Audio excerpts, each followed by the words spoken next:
Halo Rek, iki aku makan siang yo pakai cumi Rek sama sambel. Enak banget iki Rek. Cumi ini ki cumi yang seger gitu ya, bukan cumi asin Rek. Enak iki. Tuh, aku tambahin gepuk ya. Ini tuh gepuk ayam Rek. Gepuknya iki manis ya, terus campur sama sambel Rek, jadi enak. Gurih gitu loh. Terus cuminya ini juga aku suka ya, meskipun gede gini nggak alot, empuk banget. Wis pokoknya rasanya ku ya pedas, asin, gurih, ada manisnya gitu loh Rek.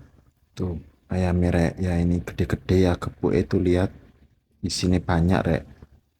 Gak ngiler ta Rek, kalian tuh lihat, seger banget loh.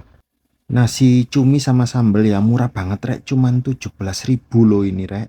Dapat cumi segede iki.